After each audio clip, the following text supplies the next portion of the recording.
Oke, jadi kita hari ini diskusi buku ajar bab 5, di mana bab 5 itu membahas mengenai desain asesmen diagnostik, formatif, dan juga sumatif, serta penilaian autentik, umpan balik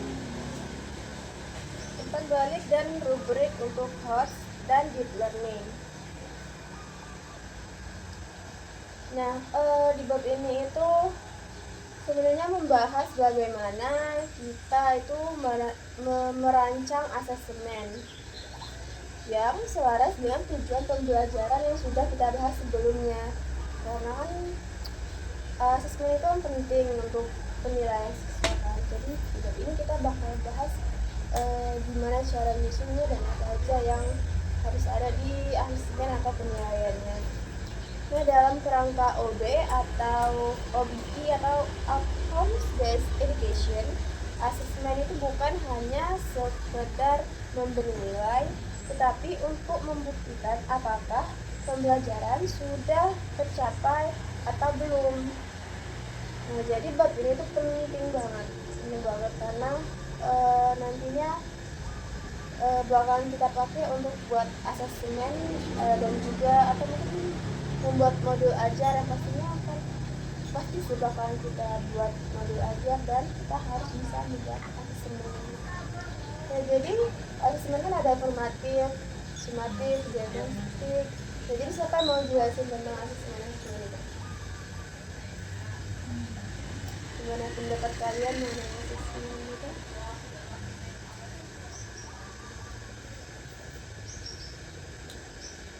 Kalau asesmen itu diagnostik yang di awal nggak sih? Iya, di awal, formatif pada proses pembelajaran, sumatif yang di akhir pembelajaran.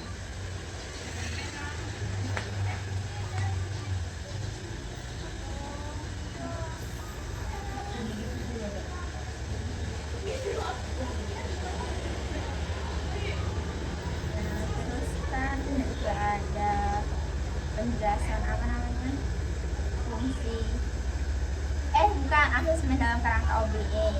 Nah, OBE itu kan pendekatan pendidikan yang berorientasi pada capaian atau hasil akhir kan. Nah, dalam OBE itu terdapat prinsip 4. Yang pertama fokus pada capaian akhir, kemudian perencanaan mundur atau backward design.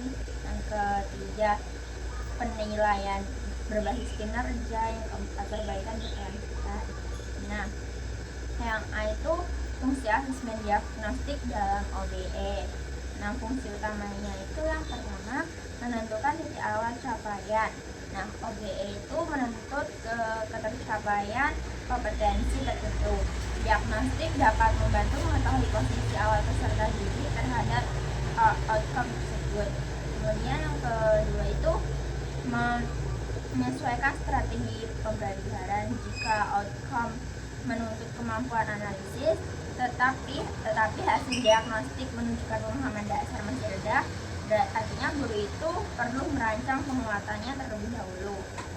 Nah, kemudian yang ketiga itu mendukung diferensiasi pembelajaran. Dalam OBE itu setiap peserta didik diharapkan mencapai outcome. Diagnostik itu dapat membantu merancang intervensi berbeda sesuai kebutuhannya. Nah, yang B kemudian ada asesmen formatif dalam OBE. Fungsinya itu yang pertama untuk memantau progres menuju outcome. Nah, formatif itu dapat memastikan peserta didik bergerak menuju capaian yang telah ditetapkan. Kemudian yang nomor 2 itu memberikan umpan balik berbasis kompetensi. Umpan balik itu tidak hanya kayak benar salah, tetapi sudahkah sesuai indikator outcome. Nah, yang ketiga itu ada perbaikan berkelanjutan atau continuous improvement. Nah, OBE itu menekankan perbaikan proses secara sistematis. Asesmen formatif menjadi alat refleksi guru dan siswa. Kemudian yang ketiga itu ada fungsi asesmen sumatif dalam OBE. Fungsi utamanya itu yang pertama mengukur ketercapaian outcome akhir. Kayak apakah peserta didik ini telah mencapai standar kompetensi. Yang kedua itu menjadi bukti pencapaian. Nah, Dalam OBI itu hasil sumatif menjadi dokumentasi pencapaian dan pembelajaran. Yang ketiga, evaluasi efektivitas program pembelajaran. Jika banyak siswa belum mencapai outcome, artinya perlu evaluasi kurikulum atau metode.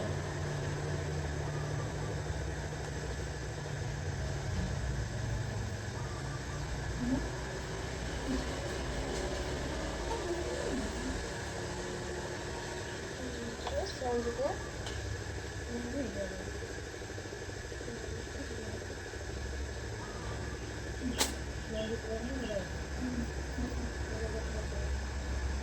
tadi kan bahas tentang OBI. Nah, ini ada juga asesmen dalam kerangka pembelajaran mendalam atau deep learning. Pembelajaran mendalam itu kan menekankan pemahaman konseptual, keterkaitan antar konsep, berpikir kritis dan reflektif, kemudian aplikasi dalam konteks nyata. Tadi ada fungsi asesmen diagnostik dalam OBI kan. Nah, ini fungsi asesmen diagnostik dalam pembelajaran mendalam.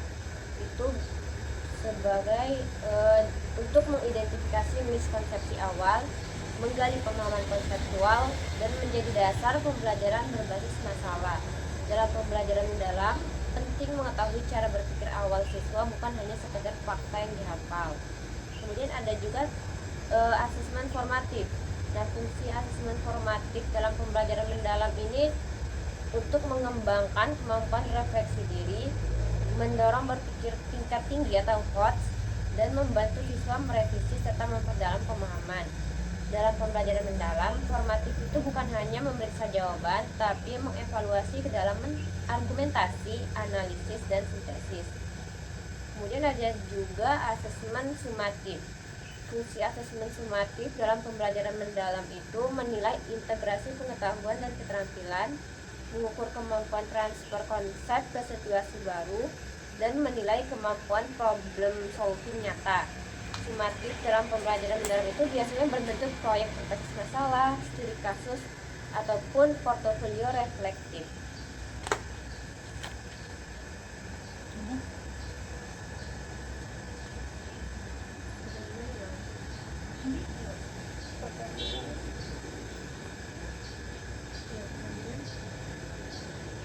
ada nggak sih perbedaan fungsi asesmen itu dalam OBI sama pembelajaran mendalam yang ada kalian jelasin tuh?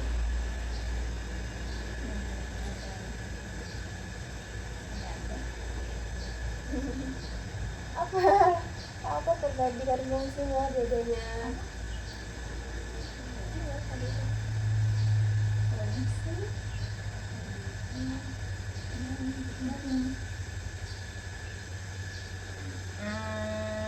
Kalau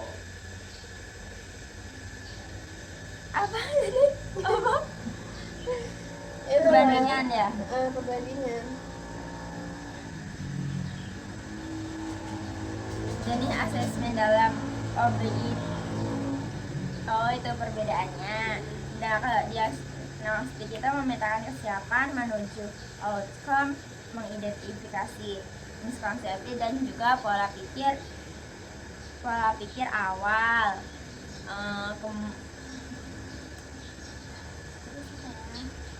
Pola pikir awal. Kalau formatif itu mengontrol progres ketercapaian outcome dan memperdalam pemahaman dan juga refleksi. Terus kalau sumatif itu verifikasi capaian pembelajaran, mengukur integrasi dan transfer pengetahuan.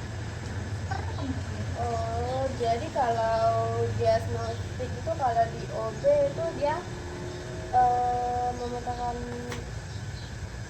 kesiapan menuju outcome. Kalau dia dalam pembelajaran mendalam itu mengidentifikasi miskonsepsi dan pola pikir awal. Terus kalau formatif itu dalam OB dia mengontrol progres ketercapaian outcome. Terus kalau dia di pembelajaran mendalam itu memperdalam pemahaman kan kalau dia begini. Terus kalau di sumatif itu berarti dia verifikasi capaian yang harus dia begini. Kalau di pembelajaran mendalam dia mengukur integrasi dan transfer. Oke, itu kenapa? Terus apa lagi? Kita masuk pada bab ini Mbak Zee. Hmm. Pada bab ini kan dijelaskan bahwa asesmen itu nggak boleh dibuat secara acak, tapi asesmen itu harus mengikuti alur berpikir yang sistematis dan juga selaras dengan tujuan pembelajarannya, di mana alurnya itu mulai dari tujuan dan indikator, terus ke bukti belajar, lalu ke blueprint, ke diagnostik, lalu ke formatif, ke sumatif, ke penilaian autentik, dan lalu ke rubrik, dan pada akhirnya pada revisi berbasis bukti. Nah, tujuan dan indikator itu kan merupakan titik awal yang tadi sudah dijelaskan, di mana asesmen itu bertugas membuktikan apakah tujuan tersebut tercapai atau tidak. Dan jika tujuannya tidak jelas, maka asesmennya juga akan tidak jelas. Contohnya itu, pada tujuannya itu siswa mampu menjelaskan makna perkalian sebagai penjumlahan jumlah. Berarti asesmen itu nggak cukup hanya menghitung 4 kali 3, tetapi juga harus meminta siswa itu menjelaskan apa makna dari 4 kali 3 itu. Yang berikutnya, bukti belajar. Bukti belajar itu bisa berupa jawaban tertulis, penjelasan lisan, produk yang berupa poster atau laporan, dan presentasi juga refleksi. Kemudian dalam OBE itu, bukti belajar itu harus relevan dengan tujuan, dapat diamati dan dapat dinilai. Contohnya, jika indikator mampu menjelaskan itu, maka bukti belajarnya harus berupa penjelasan, bukan hanya pilihan berkata. Kemudian itu blueprint assessment. Blueprint ini merupakan peta perencanaan asesmen. Isinya itu mengenai tujuan, jenis asesmen, apakah dia asesmen diagnostik, formatif, dan sumatif. Kemudian bentuk instrumen dan kriteria penilaian. Blueprint ini dapat membantu kita untuk memastikan semua indikator itu terukur, tidak ada tujuan yang terlewat, dan keseimbangan jenis asesmen. Yang berikutnya mengenai asesmen diagnostik. Ini kan tadi sudah dijelaskan bahwa ini dilakukan sebelum pembelajaran. Nah, diagnostik ini tujuannya untuk mengetahui apakah siswa ini sudah siap untuk belajar, mengetahui apa aja miskonsepsi dari siswa ataupun dari guru, dan menentukan kebutuhan dan dukungan. Kemudian asesmen formatif ini yang dilakukan selama proses pembelajaran, di mana fungsinya itu untuk memberikan umpan balik, memperbaiki strategi belajar, menguatkan pemahaman. Contohnya itu di diskusi yang terstruktur, checklist observasi, dan feedback. Berikutnya itu asesmen sumatif. Ini biasanya dilakukan di akhir pembelajaran. Fungsinya itu untuk memverifikasi capaian akhir, mengukur transfer pengetahuan, dan menentukan tingkat penguasaan. Namun, dalam pembelajaran modern seperti sekarang, sumatif tidak hanya tes tertulis, tapi bisa berupa tugas autentik seperti proyek ataupun presentasi. Yang kemudian penilaian autentik itu menilai bagaimana kemampuan dalam konteks nyata. Kenapa penting penilaian autentik ini? Karena tujuan pendidikan bukan sekedar menghafal, tapi mampu menerapkan konsep dalam kehidupan nyata. Contohnya itu simulasi, studi kasus, dan pemecahan masalah yang kontekstual. Berikutnya mengenai rubrik. Rubrik ini menjawab pertanyaan seperti apa kualitas yang baik itu. Rubrik ini dapat membuat standar transparan, mengurangi subjektivitas, membantu memberi umpan balik. Di mana tanpa rubrik ini penilaian itu cenderung seperti kurang. Yang terakhir itu tentang revisi perangkat berbasis bukti. Di mana kita sebagai guru nantinya harus bertanya, apakah asesmen itu benar-benar mengukur tujuan, apakah siswa mengalami miskonsepsi, atau apakah rubrik itu terlalu umum. Data asesmen itu yang biasa digunakan itu digunakan untuk memperbaiki soal, memperjelas rubrik, dan mengubah strategi pembelajaran. Nah, kenapa sih penting konsep atau kenapa sih penting bab ini? Mungkin karena banyak guru yang membuat soal itu tanpa melihat tujuan. Kemudian banyak yang memberi nilai tanpa umpan balik, tidak melakukan diagnostik dan tidak merevisi perangkat. Jadi pada bab ini mungkin dipastikan bahwa asesmen itu harus selaras dengan tujuan, asesmen itu harus membantu belajar, dan asesmen itu harus adil dan transparan. Mungkin itu doang.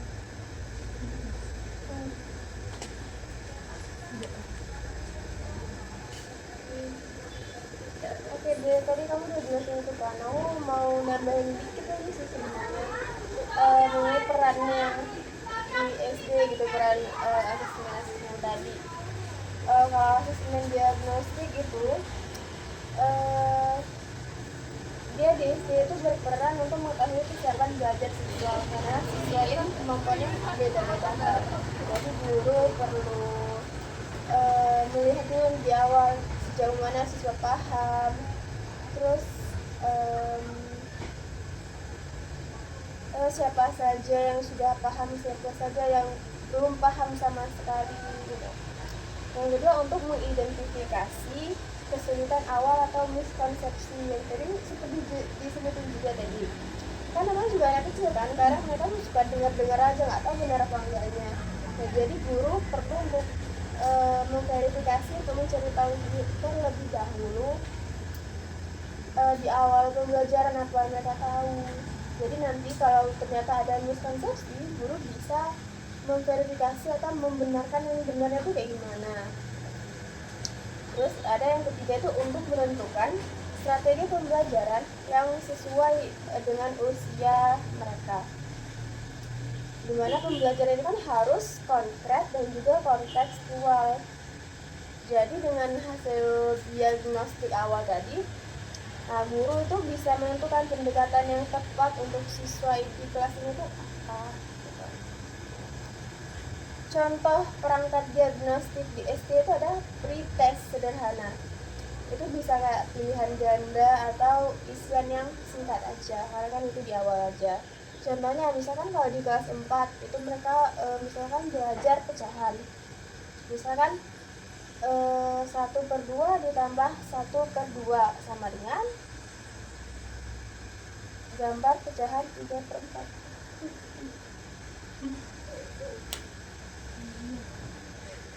Yang kedua ada lembar observasi awal, digunakan untuk kemampuan membaca, kepercayaan diri, dan juga interaksi sosial dengan temannya. Yang ketiga itu ada tanya jawab lisan. Nah ini tuh cocok untuk di kelas rendah, seperti di kelas 1 sampai kelas 3. Kemudian di asesmen formatifnya, perannya itu untuk memantau perkembangan belajar harian siswa ya. Yang kedua itu untuk memberikan umpan balik secara langsung kepada siswa mengenai hasil dari hasil kerja siswa. Yang ketiga untuk membantu siswa memperbaiki kesalahan, dan yang keempat itu untuk meningkatkan motivasi belajar siswa.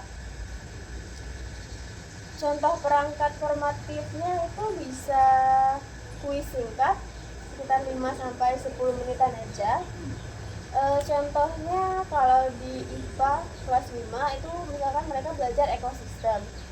Nah, guru bisa meminta mereka untuk coba sebutkan 2 contoh rantai makanan. Nah, yang kedua itu ada exit ticket. Nah, apa sih exit ticket itu? Nanti di akhir pelajaran siswa itu bisa menjawab, hari ini saya belajar tentang atau bagian yang belum saya pahami itu tentang ini. Jadi bisa memverifikasi nanti hari ini siswa itu belajar apa, bagian apa yang belum dia pahami. Dan yang ketiga itu lembar kerja siswa atau LKS. Yang dinilai itu prosesnya, bukan hasilnya. Yang keempat, observasi sikap. Nah itu bisa menggunakan checklist dengan aspek iya atau tidak. Apakah siswa bertanya, apakah siswa tidak bertanya, apakah siswa bekerja sama. Nah kemudian yang ketiga itu asesmen sumatif. Perannya di SD itu untuk mengetahui pencapaian akhir siswa. Yang kedua, untuk menentukan kenaikan kelas siswa. Apakah dari pembelajaran siswa selama ini itu sudah bisa membuat siswa naik kelas atau belum. Yang ketiga, untuk memberikan laporan hasil belajar kepada orang tua. Dan yang terakhir, untuk evaluasi kegiatan atau evaluasi efektivitas pembelajaran yang telah dilakukan. Nah, contoh perangkatnya itu bisa ulangan harian atau ujian akhir. Ini yang umumnya. Nah, bentuknya itu biasanya ada yang pilihan ganda, ada yang esai atau isian. Yang kedua itu ada proyek sederhana. Contohnya di akhir pembelajaran, nanti siswa membuat poster hemat energi atau membuat laporan pengamatan tanaman. Yang ketiga ada portofolio. Nanti yang dikumpulkan itu hasil gambar, karangan, atau tugas proyek. Lalu ada perbandingan peran di SD.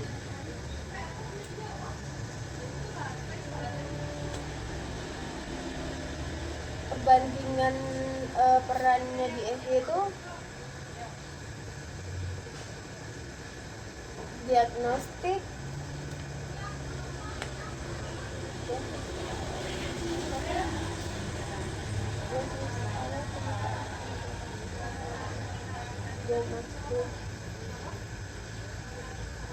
jenis waktunya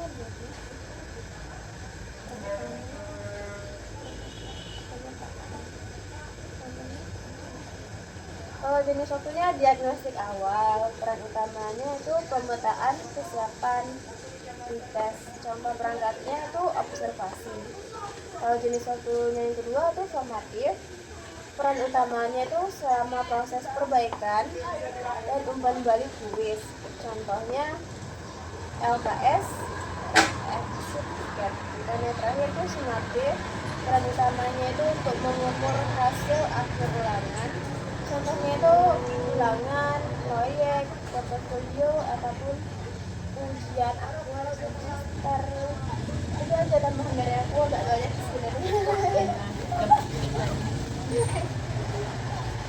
Kita kayak itu mbak sih romantik kasus yang ada di Wajar. Oke, menarik tuh di pemantik. Coba kita lihat pemantiknya. Siapa yang ada?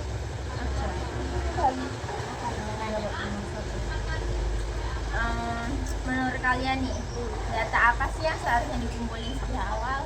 Saya mau menjawab. Kasusnya apa? Iya, kasusnya apa? Bahasa dulu Oh, kasusnya. oke. Ringkasan kasus. Guru meminta siswa membuat poster kampanye hemat air. Tetapi penilaiannya itu hanya bagus atau tidak bagus dan nilai akhir. Akibatnya tidak ada data kesiapan awal siswa, tidak ada umpan balik selama proses, kualitas argumen dan data rendah, siswa tidak tahu apa yang harus diperbaiki. Menurut kalian, data apa sih yang seharusnya dikumpulkan sejak awal? Gampang kan? Oke, ibu dulu. Data yang harus dikumpulkan sejak awal kan, dimana kita guru itu harus mengumpulkan data diagnostik untuk mengumpulkan kesiapan dan miskonsepsi siswa tentang hemat air.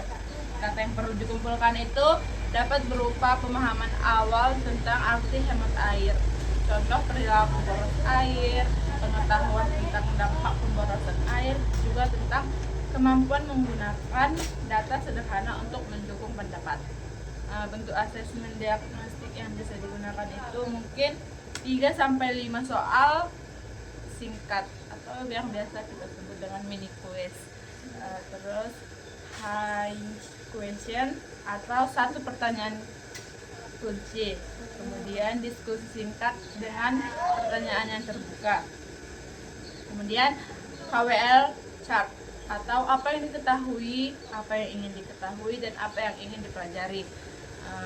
Kenapa ini penting? Karena tanpa mengetahui titik awal siswa itu, kita sebagai guru nanti nggak bisa memberikan penguatan konsep, mengatasi konsepsi tersebut, dan juga mendesain scaffolding yang tepat. Nah, diagnostik ini dapat membantu kita sebagai calon guru merancang pembelajaran yang sesuai dengan kebutuhan siswa. Kalau aku setuju dengan ini. Nah, Yang kedua, bagaimana desain asesmen formatif yang memberi umpan balik selama proses? tanggung jawab. Oke. Asesmen formatif itu harus dilakukan selama proses proyek, bukan hanya di akhir. Nah, contoh desain formatif itu ada cek draft poster. Nah, sebelum final, siswa itu menyerahkan draft revisi seperti pesan dan data. Guru memberikan balik. Pesan itu sudah jelas tetapi belum ada data pendukung, atau ajakan sudah bagus, tambahkan alasan mengapa dilakukan. Kemudian ada peer feedback terstruktur. Teman-temannya memberi masukan dengan format dua hal yang sudah kuat ataupun satu saran perbaikan berdasarkan rubrik. Kemudian ada juga exit ticket. Di akhir pertemuan, siswa itu menulis apa dua hal yang sudah dipahaminya, kemudian satu hal yang masih membingungkan, dan satu rencana perbaikannya. Kemudian ada juga mini conference 2 menit per kelompok. Nah, di sini nih guru itu bertanya apa peran utama poster kalian dan data apa yang mendukung pesan itu. Ada prinsip umpan balik yang baik, seperti spesifik itu tidak hanya bagus gitu, nah, tapi lebih spesifik. Kemudian fokus pada kriteria, memberi saran konkret, dan diberikan sebelum produk final. Formatif ini membantu siswa memperbaiki kualitas sebelum dinilai akhir. Oke. Sekarang pertanyaan ketiga. Oke. Nah, kalau pertanyaan ketiganya itu rubrik seperti apa yang bisa menilai kualitas pesan, data, dan argumen secara adil? Oke, aku mau jawab.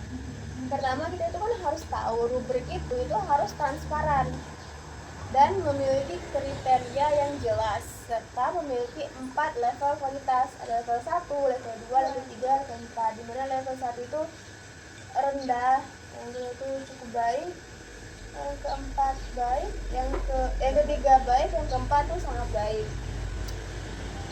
Yang kemudian juga rubrik itu harus membedakan kualitas dengan deskriptor yang konkret.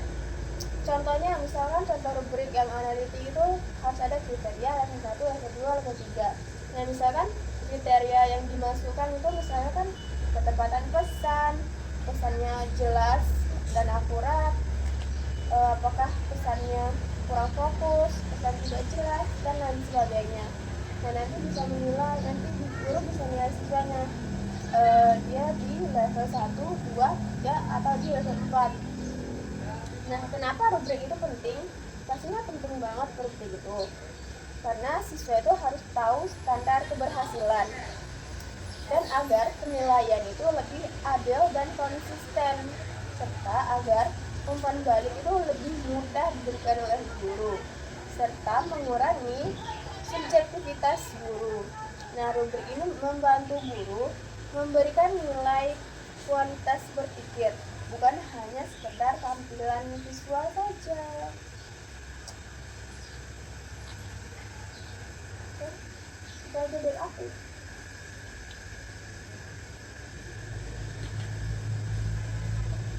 Tadi kan kita udah bahas tentang diagnostik, formatif, dan sumatif. Berarti kita nggak usah bahas itu lagi nggak sih? Penilaian atau kayak mana kita cara nyusun rubrik. Yang otentik dulu deh. Kalau yang asesmen kita udah tahu lah ya, asesmen diagnostik itu di awal, formatif itu di saat pembelajaran, sumatif itu di akhir. Udah tahu lah. Oke, lanjut deh. Penilaian. Siapa mau jawabin yang kedua? Kalau penilaian audit itu penilaian yang meminta siswa itu menerapkan pengetahuan dalam situasi mirip kehidupan nyata. Contohnya membuat poster, terus poster kampanye, menyelesaikan masalah konseptual, presentasi hasil proyek, dan simulasi. Kayak ya simulasi kayak kita kan kalau kita agama perlu ada simulasi aja kan. Tapi kalau di kehidupan nyatanya sih emang beneran ada. Terus mengapa tadi penilaian autentik itu penting? Karena tujuan pendidikan itu bukan hanya agar siswa bisa menghafal, tetapi mereka bisa memecahkan sesuatu, membuat keputusan, kemudian menghasilkan produk. Nah, kalau dalam PJBL itu penilaian autentik itu biasanya menilai produk, proses, dan juga sikap. Itu sih kalau menurutku. Berarti lanjut ke menyusun rubrik. Sebenarnya rubrik itu kan panduan penilaian yang berisi kriteria yang dinilai, tingkatan kualitas, misalnya level dan juga deskripsi pada tiap level. Nah, rubrik ini membantu guru menilai secara adil dan juga konsisten. Mungkin langkah-langkah menyusun rubrik yang baik itu satu, kita menentukan apa yang perlu dinilai, misalnya itu produk atau proses. Yang kedua itu kita memilih 3 sampai 5 kriteria yang penting. Kemudian kita menentukan level, misalnya level 4 sampai level 1. Kemudian kita menulis deskripsi yang membedakan tiap level itu. Dan yang terakhir itu kita dapat menguji dengan contoh karya siswa. Kenapa sih rubrik ini penting?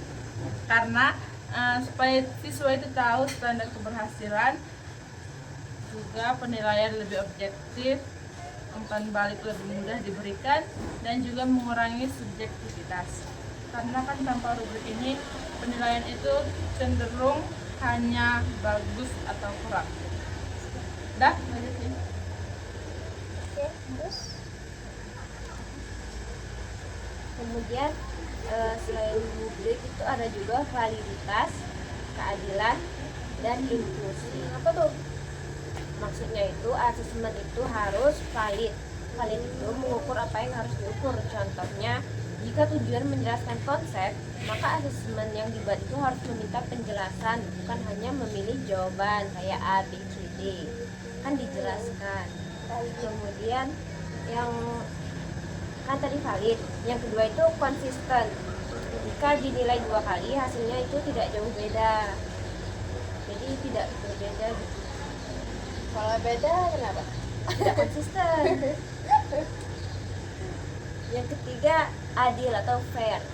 Adil itu maksudnya tidak merugikan siswa tertentu. Jadi siswa itu mendapat haknya secara adil. Contohnya itu memberi waktu cukup, menggunakan bahasa yang jelas dan tidak terlalu rumit untuk tingkat kelas. Kemudian selain itu ada juga menjadi inklusif. Inklusif itu memberi kesempatan bagi semua siswa untuk menunjukkan kemampuannya. Contohnya, siswa boleh menjawab dengan gambar atau lisan selama indikatornya itu tetap sama.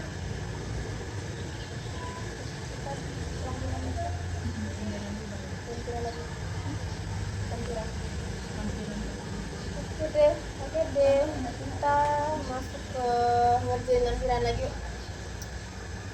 Lampiran lagi.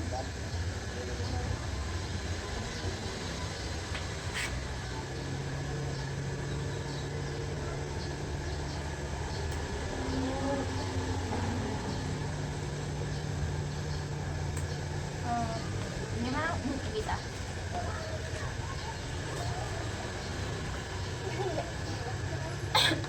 Ini makalah salah. Oh ini loh. Siapa yang Gua. A? Aku A. Aku apa namanya? Lampiran 5 A.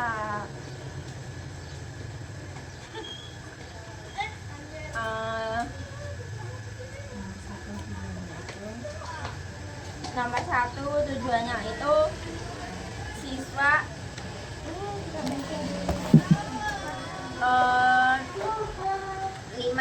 5A. Mapel matematika perkalian dan pembagian tujuan atau indikator Yang pertama, siswa mampu menjelaskan makna perkalian sebagai penjumlahan berulang. Kemudian buktinya jawaban tertulis dan lisan. Jenisnya jawaban tertulis dan lisan. Kemudian bukti belajar, ketepatan konsep dan interpretasi. Kemudian instrumen penjumlahan berulang. Nah, yang kedua, tujuannya siswa mampu menjelaskan makna pembagian sebagai pengelompokan. Kemudian jenisnya penyelesaian soal cerita sederhana. Nah, buktinya tes diagnostik dan observasi. Nah, terus instrumennya menentukan operasi dan kesan. Kemudian yang ketiga, siswa mampu menentukan operasi yang tepat pada soal cerita. Nah, jenisnya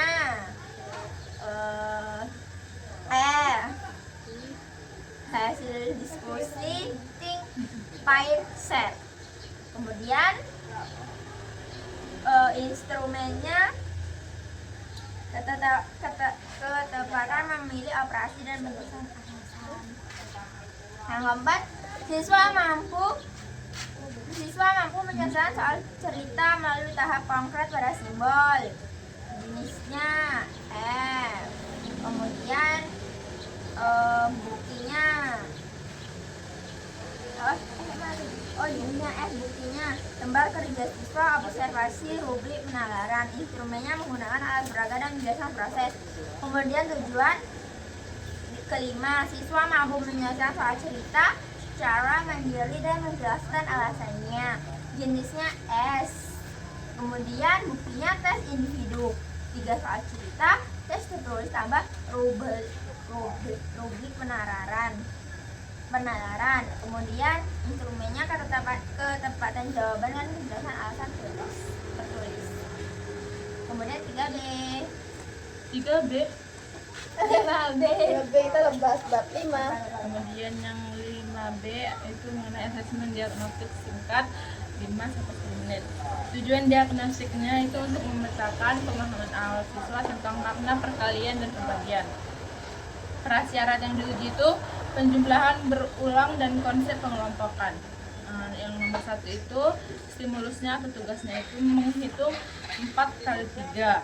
Jawabannya 12, tapi ada miskonsepsi. Miskonsepsinya itu hanya prosedural. Yang nomor 2 itu tugasnya menuliskan 5 kali 2 dalam penjumlahan berulang. Jawabannya 2 tambah 2 tambah 2 tambah 2 tambah 2. Miskonsepsinya jika 5 tambah 5 atau ini bisa tertukar konsep. Nomor 3 itu 12 apel dimasukkan ke 3 kotak yang sama banyak. Jawabannya itu 12 bagi 3 sama dengan 4. Miskonsepsinya itu jika 12 kali 3 sama dengan belum paham pembagian. Yang nomor 4, 6 anak masing-masing 2 permen. Itu 2 permen. Iya. Jawabannya itu 6 dikali 2. Jadi maksudnya itu kayak ada 6 anak, masing-masing itu kayak harus dapat 2 permen. Jadi mungkin pertanyaannya itu kayak berapa semua permen yang ada. Kamu 2 permen, kamu 2 permen, kamu 2 permen, aku 2 permen. Nanti ada lagi 2. Nanti mungkin siswa itu bingung nggak sih nentuin operasinya. Terus yang nomor 5 itu kapan menggunakan perkalian? Jawabannya itu saat menjumlahkan bilangan yang sama berulang. Nah, miskonsepsi pada siswa itu tidak bisa menjelaskan. Nah, aturan interpretasinya yaitu 4 sampai 5 benar. Ini siap untuk pembelajaran lanjutan. Nah, jika 2 sampai 3 yang benar, mungkin ini perlu penguatan konsep dengan media konkret. Jika 0 sampai 1 yang benar, mungkin ini perlu pendampingan intensif dan pembelajaran berulang tahap konkret. Tindak lanjutnya itu mungkin kita dengan melakukan dukungan berupa menggunakan kotak apel dan gambar sebelum simbol, diskusi kelompok kecil dengan pertanyaan pemandu, dan kita memberikan pengayaan dengan berupa soal cerita angka lebih besar dan membuat soal sendiri untuk teman. Mungkin itu. Oh, gitu sebenarnya. Oke, aku bakal coba jawab di lampiran 5C. Itu kan ada asesmen formatif, cek cepat, plus umpan balik. Cek formatif yang pertama, think, pair, dan share. Itu kegiatannya menentukan operasi dari satu soal cerita. Nah, kriteria keberhasilannya yaitu memilih operasi yang tepat, menjelaskan alasan dengan kalimat lengkap. Contoh umpan baliknya dari guru, nah, misalkan kamu sudah kamu sudah memilih perkalian yang benar. Agar lebih jelas, tambahkan alasan ya kenapa situasi tersebut termasuk pembunuhan berulang ya. Iya. Oke Bu. Gitu. Kalau siswa nggak tahu alasannya, Dibantu dong sama gurunya. Gitu. Oke, terus cek formatif yang kedua itu representasi konkret, gambar, simbol. Kegiatannya menyelesaikan satu soal cerita menggunakan kotak apel, gambar, simbol. Kriteria keberhasilan yang diharapkan itu kriteria keberhasilannya menggunakan alat peraga, menggambar model dengan benar, menuliskan operasi matematika sesuai model. Contoh feed forwardnya, kamu sudah menggambar kelompok dengan tepat. Langkah berikutnya, tuliskan kalimat matematikanya dengan benar ya, agar hubungan gambar dengan angkanya itu terlihat jelas, agar kamu bisa dipahami ya, Naya. Enggak, Bu. Tolong dibantu. Oke, itu deh di 5C. Itu 5C. Ambil lagi badanya.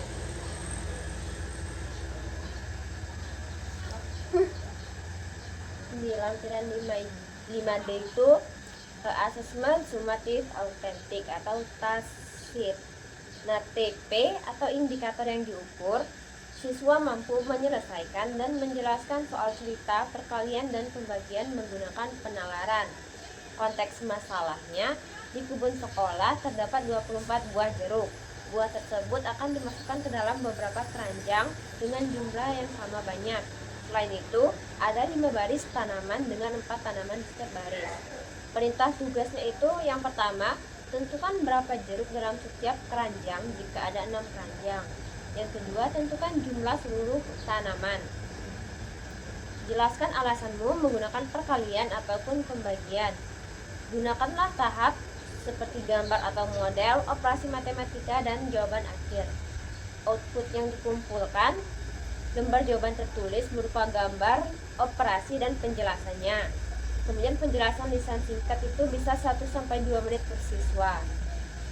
Kriterianya jika ini sukses, yaitu memilih operasi yang tepat, menunjukkan model atau gambar yang sesuai, jawabannya itu benar, penjelasan alasan beruntut dan logis. Jadi siswa itu tidak hanya menjawab menebak, tapi dia tahu alasannya.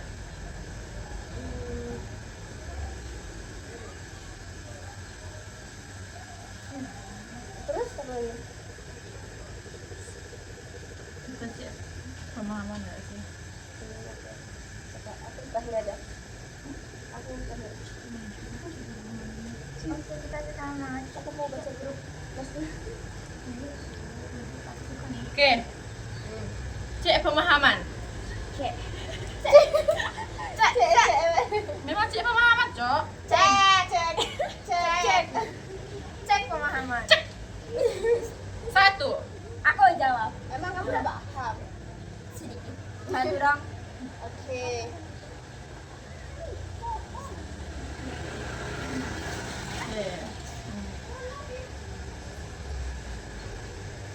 Jawab. Tunggu apa? Cek pemahaman. Mengatakan mengapa penting asesmen tidak boleh mengapa penting? Mengapa asesmen tidak boleh hanya untuk memberi nilai? Mungkin karena tujuan asesmen bukan hanya memberi angka. Ya kan bisa kan? Iya. Terus apa lagi? Mungkin asesmen itu harus membantu guru dan siswa untuk mengetahui apa yang sudah dipahami atau apa yang belum dipahami. Yang maksudnya belum dipahami itu apa aja? Misalnya nih, siswa ini kan ya mau belajar misalnya kan tentang belajar hemat air yang tadi kan di pemantau kasus. Nah, siswa ini kayak belum paham gitu, nah apa sih apa tadi hemat air ini? Ya. Kayak untuk apa sih kita hemat air? Terus apa dampaknya kalau misalnya kita boros air gitu? Nah, Terus apa lagi? Kalau misalkan dari perkalian itu kayak asesmen itu kan tadi bukan hanya memberi angka kan, berarti itu tuh bukan cuma ngasih nilai kayak ini siswanya dapat 90, dapat 100 gitu, tapi apa yang belum dipahami kayak dia itu belum paham kalau perkalian itu penjumlahan yang berulang kayak yang sudah dibilang sama bapak siapa kemarin itu kan. Oh ya. Nah, jadi gitu, asesmen itu membantu guru dan siswa mengetahui apa yang belum dipahaminya, jadi tahu apa yang perlu diperbaiki. Soal nomor 2 aku bacakan. Oke. Menurut kalian perbedaan singkat antara asesmen diagnostik, formatif, sumatif secara singkat agar mudah dihafal. Udah dihafal. nggak dihafal Jangan Tapi dihafal. dipahami. Betul. kan tadi sudah jelaskan tadi ya, diagnostik itu di awal pembelajaran. Formatif itu pada proses pembelajaran dan sumatif itu di akhir pembelajaran. Ulangin. Diagnostik itu di awal pembelajaran, formatif itu saat pembelajaran, sumatif itu di akhir pembelajaran. Oke. Aku belum selesai. Diagnostik itu untuk Melihat kemampuan awal. Iya itu mencegah konsepnya miskonsepsi. Kalau formatif itu untuk melihat mengecek pemahaman siswa. Terus yang terakhir itu sumatif untuk melihat pemahaman akhir. Sama Ya. pemahaman akhir siswa gitu Oke, lanjut. Menurut kalian mengapa Ruby itu penting dalam penilaian? Tahu jawab. Rubrik itu penting karena menjelaskan apa yang dinilai, membuat penilaian lebih adil, dan membantu siswa tahu standar yang harus dicapai. Jadi itu terarah. Jadi siswa ini Betul, ada arah nggak hilang arah. Nanti Bu guru ini arahnya kemana? sesuai perasaan guru lagi. Kalau nggak ada Ruby gimana dong? Iya, kalau nggak ada rubrik gitu kan kayak penilaian biasa aja nggak ada rubrik. Iya, dinilai berdasarkan perasaan. Nah kayak menebak kayak Weni ini Feeling aku. Oh ya ya. Terus soal keempat, apa sih yang dimaksud dengan asesmen yang valid dan adil? Aku. Ya. Tadi sudah dijelaskan oleh Rizka. Nah, kalau valid itu berarti sesuai dengan tujuan pembelajaran. Contohnya kalau tujuannya itu menjelaskan, ya maka siswa harus diminta untuk menjelaskan, bukan hanya memilih jawaban A, B, C, D. Betul. Kalau adil, kalau adil itu berarti semua siswa punya kesempatan yang sama dan tidak dirugikan. Jadi jangan sampai guru nanti berat sebelah, ada murid kesayangan, ada murid yang terabaikan, nggak adil, kan kasihan. Nah, terus soal terakhir nih, harus cepat tunjuk tangan. Mengapa asesmen harus tidak? Mengapa? 1 jawab ya, 1, 2, 3. Mengapa? Tunggu dulu. Mengapa hasil asesmen harus tidak?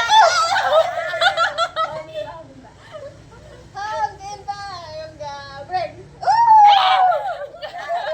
Menurutmu apa? Kenapa hasil asesmen harus ditindaklanjuti? Kepo ya. Karena dari hasil asesmen guru itu bisa tahu siapa yang sudah paham, siapa yang belum paham. Terus tidak lanjutnya apa? Tidak lanjutnya tindak lanjutnya Kalau misalkan tadi kan siapa yang belum paham, nah tindak lanjutnya itu guru itu bisa memberikan remedial supaya dia itu paham. Kemudian yang sudah paham tadi, sudah paham kan belum pasti dia udah emang sudah pahamnya kan, jadi Ya. dikasih pengayaan. Terus bisa juga mengubah cara mengajar jika banyak siswa yang belum mengerti. Betul, bisa Ubah sesuai dengan karakteristik, dengan kondisi, dengan fasilitas. ya fasilitas sekolah. Jadi kesimpulan singkat pada hari ini. Oke. Kesimpulan singkat saat ini. Asesmen yang baik itu tidak hanya memberi nilai. Yang kedua itu membantu siswa itu belajar lebih baik. Bisa dilakukan sebelum, saat, atau setelah pembelajaran. Kemudian itu harus adil dan juga sesuai dengan tujuan, dan yang terakhir itu harus ada tindak lanjut. Nah, kemudian ada Refleksi. refleksi ya. Biar aku aja deh, karena kan aku Oke. refleksi short. Nah, nanti kalian tambah-tambahin ya. Aku Oke, nanti kita Nah. tambahin kok. setelah kita mempelajari bab 5 tentang asesmen, menurut saya memahami bahwa penilaian itu bukan hanya sekedar memberi nilai kepada siswa. Asesmen sebenarnya adalah alat untuk membantu siswa belajar lebih baik, lebih bagus, dan lebih berkualitas. Berquality ya, mantap. Terus saya juga belajar bahwa ada 3 jenis asesmen: diagnostik, kemudian sumatif, Formatif. Nah, sama aja itu. Beda dong. Nah, oh ya, beda lah. Habis itu diagnostik itu dilakukan sebelum pembelajaran, kalau formatif itu waktu proses, dan apa tadi, sumatif itu di akhir. Itu kok dari aku. Kalau misalnya dari kalian?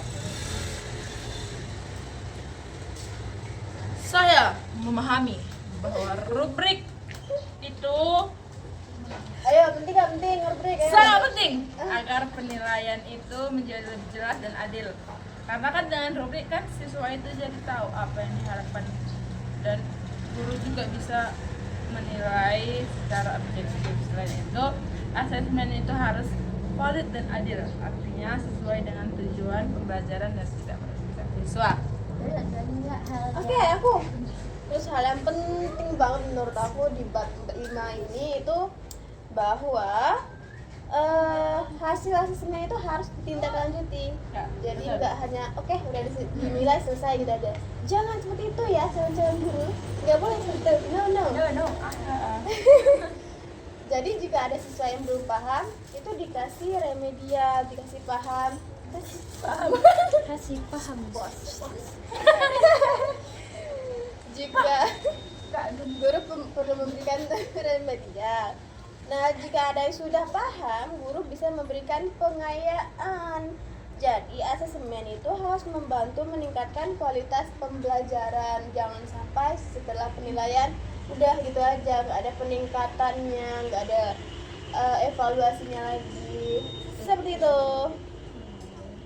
Berarti kita itu dari bab ini nih sebagai calon guru harus bisa merancang asesmen dengan baik agar pembelajaran benar-benar bermakna dan membantu perkembangan siswa yang udah tadi kita bahas kan. Dan itu asesmen diagnostik, formatif dan juga sumatif.